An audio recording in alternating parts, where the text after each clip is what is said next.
on this edition of Ultrasound. Hi. We join Brandy as she makes that perilous step from teen star to grown-up. I'm still going to be innocent, you know. I still have to give him that America's sweetheart thing. Ultrasound visits her on the set of Moesha. I don't know my lines. And at home. This is my room. She'll reveal who she wants to date. Kobe's a cool guy. We'll join her as she records her new album, Never Say Never. MTV's here, start to fill it, y'all. And see what it means to be growing up Brandy.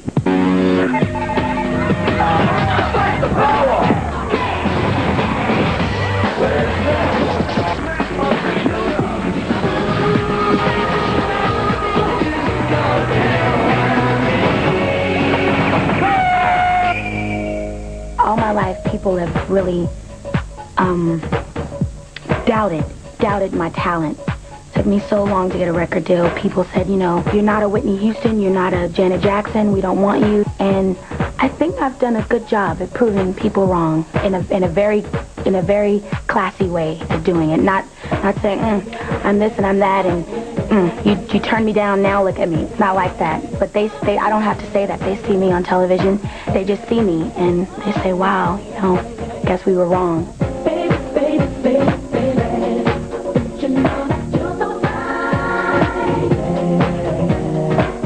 Wrong in a major way. Brandy has the kind of talent star makers dream of. She can sing, act, and dance, and it all comes in the form of a sweet, exotic-looking young lady. I wanna be down with you.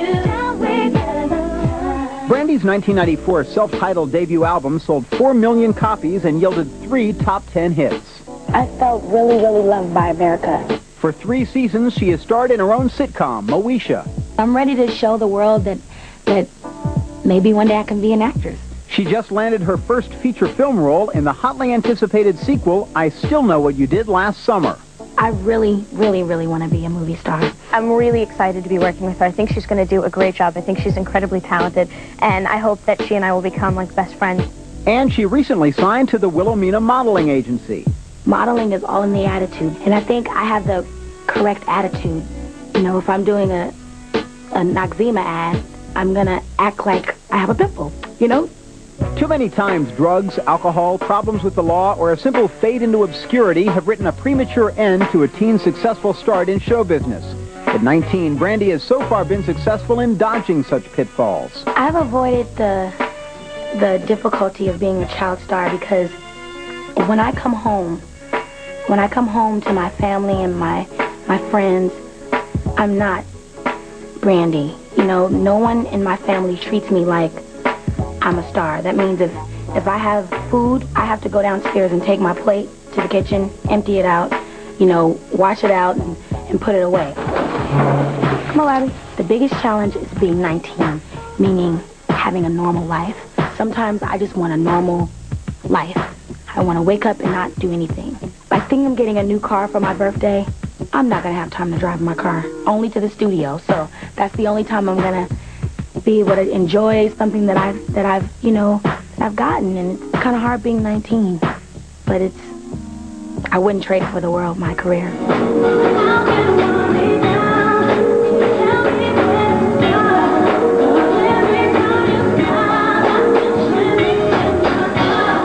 This is the way I wanted to grow up, though.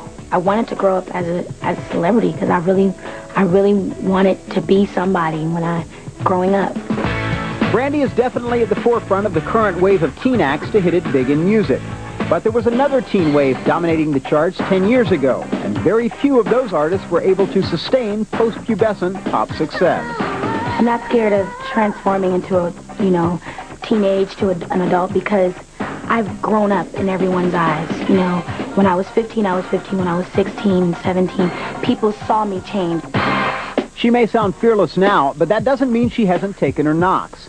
An early crisis of confidence came at Hollywood High School when Brandy Norwood was just a freshman. I remember my counselor at school wouldn't send me out on an audition because she said, "You're not drop dead gorgeous."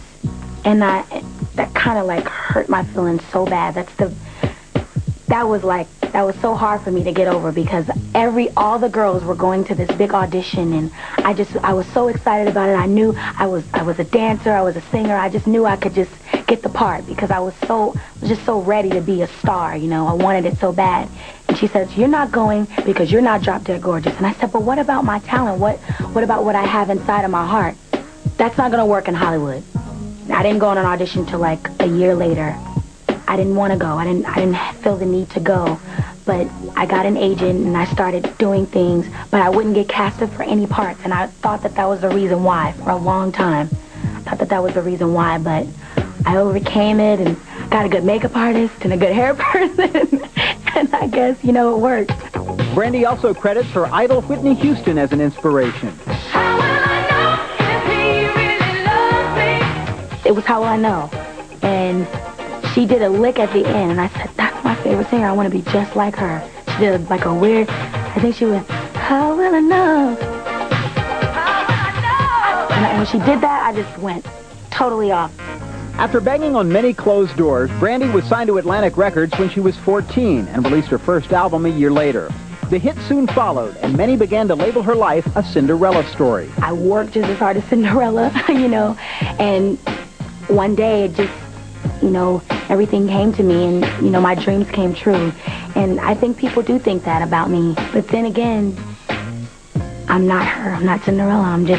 I'm a hard-working young lady. All that hard work paid off in 1997 when a fairy godmother in the form of Whitney Houston asked Brandy to star in the TV movie of Cinderella, which Ms. Houston just happened to be executive producing. Brandy, come up. We gotta sing.